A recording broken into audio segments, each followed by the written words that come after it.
Hello everyone, I'm back again. Been a minute, but I've just been sorting some stuff out, doing research for other videos and whatnot. So, I'm going to do Hamburg's import for American and Europeans. If you are unfamiliar, I'm going to roll a little bit of an intro, and then we'll just get straight into it. Americans, Canadians, Japanese players, A's. Any European player that isn't in the country of the team's residence, E players. Last thing is that where you started playing football is what nationality you are. I know that sounds odd, but because of Europe and everyone moving around quite often, it has to be, I guess, this way.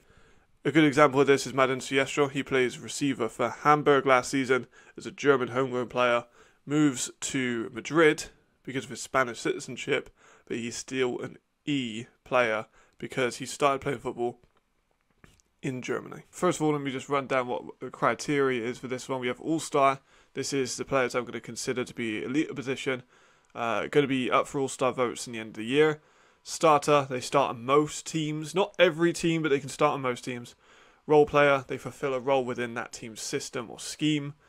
Bench player, going to come off the bench. Questions remain could be either I don't think they are ELF standard or there's just not very much tape of them. That one is just kind of for later videos I might do. Usually, because these guys have selected the import roles, there's usually a lot more tape.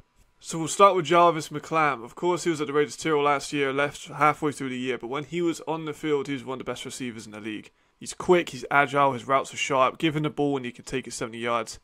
His blocking isn't great, if I'm going to be honest, but if I'm nitpicking, that's pretty much it. Honestly, he is just an excellent receiver. And I think, again, this season he's going to be all-star. It wasn't last year because he left halfway through the year with the stuff that was going on in the background over there in Tyrrell. But I think he's going to be in this conversation. And with Javarian Smith, who we're going to get to now, I think he's going to do quite well. So Smith was one of the best quarterbacks in the GFL last year. GFL actually had a bunch of amazing quarterbacks, and he was certainly one of them. He's dual threat, has a good arm, extensive plays really, really well. His deep balls do have quite a high arc, and his intermediate passing isn't as developed, and middle of the field passing isn't as developed either. He is listed at 6'1.5", 207 pounds, so he has decent size. He might be on the slightly smaller side if I'm, again, nitpicking. But for me, given his dual threat ability, I'm not entirely convinced with the offensive line that Hamburg have. So he's going to have to extend. I think that's why they brought him in, because they kind of know that they've lost a few key pieces. Garrett Brandt being the biggest one. But I'm going to put him as starter. Just have to, watch more tape. I actually can't remember why I had him in the QB tier list. It was so long ago, but, I've just kept studying these guys. I think he starts over most of the quarterbacks in this league. Obviously, there's 17 teams.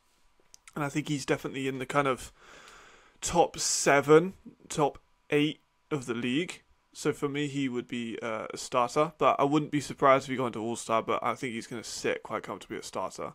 Brits and the European League of Football go together quite well. Every single team seems to be invested in British talent, which is kind of a sign that the team in London could be a thing in the future. But that's a topic for another video. Toby Naylor at linebacker, we're going to go for Brevard College, D3 school. He was a standout there. He obviously could have went higher, I think. But it's European recruiting, and he didn't get recruited. He spent 4 years over there in Brevard. So he was a standout linebacker. He's going to get called into the CFL Global system this season. I think he's going to remain in Europe because he is a very good linebacker, and I think he's a better run player than he is a pass effector. And in the CFL, because of the running routes and stuff like that from receivers, head starts and a massive field, and the end zones are different and everything like that, I think he's more suited to traditional American football, not Canadian football. So for me, I think he is one of the better linebackers that are coming into the league. I'm going to have him as a starter. He's better than a role player because he can affect the passes, but I would like to see a bit more lateral movement from him. Like, his coverage is average. He is solid, but he's a good tackler, takes good angles on the run. He is lengthy for a linebacker. He's about 6'2", 6'2" he's listed as. I'm not sure because I've played with Toby. And I'm 6'2", so I'm not calling him a liar, but I'm saying Brevard College might have maybe added him in cleats might be 6'2", but he is an excellent player. I do like Toby a lot. I've known him for a number of years, since about 2017, 2018. So I'm glad to see him get his role. I wrote about it quite a while ago about him being a player I wanted to see in Europe, and my my suggestion came true, so happy days. Next up, I'm going to go for Theodor Landstrom. Theodor is, in my opinion, one of the best number 2 receivers you can have in Europe. Swedish, he's a massively good deep threat. He will catch a lot of stuff deep. His hands in the intermediate and like short route running isn't elite. When you have Jarvis, who's going to be underneath these routes, he's going to be on screens and slants and drag routes and short plays. He can be an aspect that is severely underrated. He's also a good blocker, which is uncommon. I'm going to slot him in at role. No, actually, no, he could be. Let me just leave it and then talk about it a little bit more and then I'll decide my mind. So, his hands aren't great, which is obviously bad as a receiver. But the Dragons, when he was the number 2 receiver, now Josh Johnson, they were on fire. And then when Johnson left and their schedule got harder, they obviously kind of lost 10 in a row. So, for me, I think he does start as a European receiver. I think he's better than most. So I'm going to slot him in here. But in the scheme, I think he's going to be more of a role player. So it's kind of a difficult one. But as a starting deep, I think he's a starting European deep threat. Which it sounds like a role player. Oh, this is a tough one, actually. I'm going to keep him a starter, just because he would start over most European receivers. So Hamburg have gone quite unconventional with some of their E-import players. They've got for 2 rushes, Michael and Zaire. We'll go for Zaire first. I like him a lot. He's a Kiwi, has high motor, stand-up edge. He has really good bend. Doesn't have as deep of a rush move bag as I would like to see, and sometimes his hands are a little bit inactive, a little bit, he's not got elite level like pop on some of his engagements on offensive linemen, but he is really, really good. He was underrated part of Prague. He's a little bit shorter as a defensive end. He's about 6 foot listed, and his production wasn't crazy at Prague, but he only played in 5 games. So I think that with a full season, he could be a lot better. I think he is more of a stand-up player, so I'm going to have him as a role. I can see him with who we got next. We got 2 rush players actually, and we'll just jump straight into it. But I think that both of those 2 together could cause a lot of problems on both sides of the pass rush. The next rush they have is Michael Cucinero. I am a big fan of Michael. I've been for a while. He got 7 sacks for the Marburg Mercenaries last season. One of the best pass rushers in England. Such good length, like he's crazy long. He's another stand-up edge though, like Zaire, so it's going to be interesting how that plays out. He has a little bit more bend, I think, than Zaire, and he has a lot more length than Zaire does. He has a really good pursuit as well. I'd like to see him have a bit more burst to close and a little bit of more effectiveness in a run stopping. But he can do run stopping. I just want to see a little bit more of him. They're both stand-up ends. So maybe they'll rotate, maybe they'll just be on either side, and they're just going to commit fully to the pass rush. We'll see. I'm going to put Michael here, just because they're both kind of the same role. I just think that Michael's a little bit better at that role. Dion Motsvanamoto is next. Apologies if I'm butchering these names, but he is an offensive lineman who's joining from New Yorker. New Yorker just make really good offensive line. They got an amazing offensive line this year as well when I was doing research for this, but Dion has strong hands. He gets low on his leverage. He is 6'3", about 290, so he's not exactly small at the guard position. He does come in with his head, and I don't think he's the quickest in space. But for me, he's a good inside guard that's going to really help the inside pressure for Javarian. So I'm going to put him as well as role player. I'm going to put them between. Actually, I'll probably put him about here, because the guard is just such a competitive market, and I think that he is a very good run player. I just need to see a little bit more of his pass pro footwork in order for me to bump him up. Austin Ukbe Eugene is next up. He is a bit of a weird one because he's Nigerian-German, but he counts as a Nigerian, which is interesting because for the rule of the nationality you started playing in would mean he had started playing in football in Nigeria, which has now started happening with the Rise Up Academy. But I'm just not sure.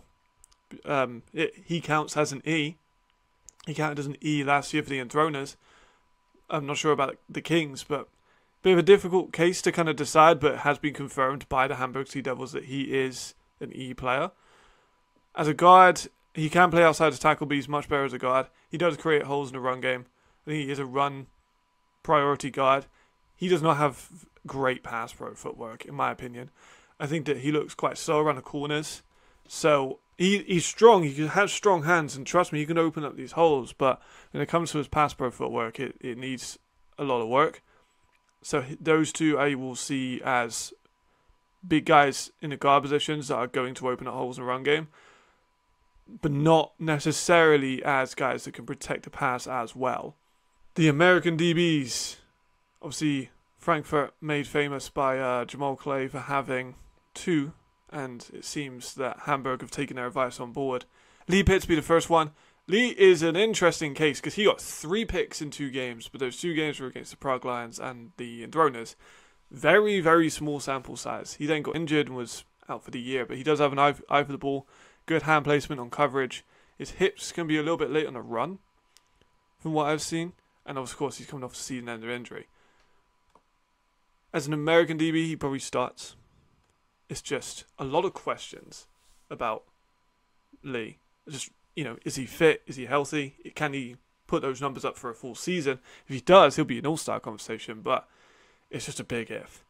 So he is a very difficult one to grade, but given he did so well in Roquelaure, I think that it's kind of fair to have him as starter. Caleb Mills is the final pick of this tier list. He's 6'5" at safety, which is insane. He went to New Mexico State. He did touch the NFL in terms of practice squads and whatnot. Crazy length, high motor, aggressive. His speed, though, he's not fast safety. His pro day, he ran a 4.84, which is obviously not great. He had a wrist injury at the time, which, again, kind of starts back to injury concerns maybe being a possibility. He has 33-inch vertical. Short shuttle being 4.55, which is not excellent. So change of direction, coming off injury, and his top speed is the questions. But with his length, his tackling, he does get good leverage on tackles as well, and he is happy to come into the box. I do like Caleb Mills' game. I just want to see how he comes off these injuries, and I want to see how his speed affects, because he runs a 4.84, but how many receivers are going to be able to get over the top over leap hits, I'm not entirely sure. Kind of a lot of questions remain on him as well. So I think I'm going to put him also at starter. So a lot of starter role in players at Hamburg this year. They had quite a difficult offseason in keeping a lot of their prime German talent. But I think they did quite well in the recruiting of their Europeans and their Americans, and in Zaire's case, their Oceania players. I like it. They've invested heavily on the inside of the offensive line. Not so much in the tackles, which is interesting. They got 2 pass rushers. They're both stand-up players. 2 DBs on the American side. Went inside linebacker. They got the quarterback, obviously, and they've got 2 weapons as a receiver. So I'm very interested to see how this one comes across. This is quite unusual in some places, getting 2 pass rushers and getting 2 guards, but then quite common in getting 2 DBs and a receiver and a linebacker. So very interesting. Hamburg are going to be a team to watch that I think they could either do really, really well or they could do quite poorly. But I guess we'll see. This is going to conclude this one. If you stayed and watched the whole video, thank you very much. I'll see you later, and goodbye.